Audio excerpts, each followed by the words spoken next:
I'm Steve Turano with Ask a Real Expert. Backsnap asked this question about protein. He said, hey Steve, is 0.8 grams of protein per pound of body weight good enough? Man, I wish I had a nickel for every time somebody asked me about protein. And I wish I had 10 cents for every moron who said I was wrong. Obviously, this myth is hard to debunk because it's always perpetuated. It's always out there. Protein makes you better looking. It gives you bigger muscles. It cures cancer. It solves the world's problems. If we could just give everybody a protein shake, the world would be a better place. Well, remember, who's pushing all this protein? Bodybuilding companies, bodybuilding websites, bodybuilding magazines, because they're sponsored by protein manufacturers. I'll give you a variety of statistics. You choose which one you want, but you'll be able to realize that they sort of come up with about the same number. The average person should take in about 8 grams of protein per 20 pounds of body weight.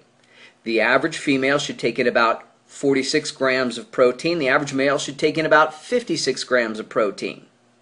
A lactating or pregnant woman should take in about 71 grams of protein. Growing teenagers, if they're girls, about 42 grams. If they're boys, about 52 grams. And I'm not making this stuff up. This comes from the USDA. And if you average up these numbers that I gave you, it comes out to about 40, 50, 60, 70 grams of protein.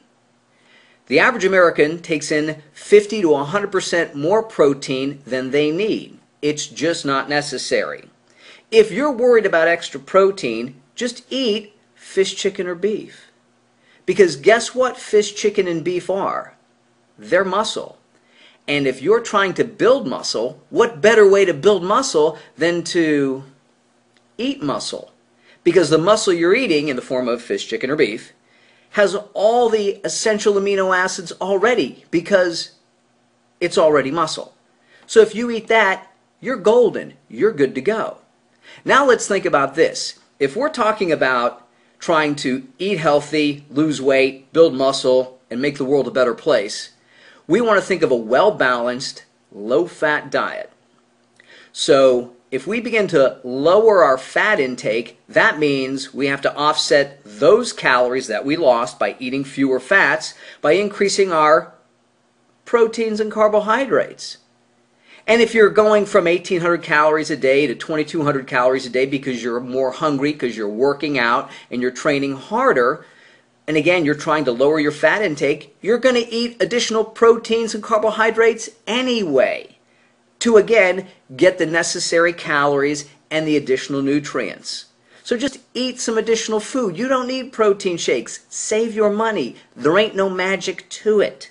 Okay? If you want bigger muscles, lift bigger weight, lift more intensely. That's why I always say train hard, train smart. Consistency, intelligence, and intensity. Those are the 3 things with regards to training. Yes, we need protein. I get it. Okay? Just like we need oxygen.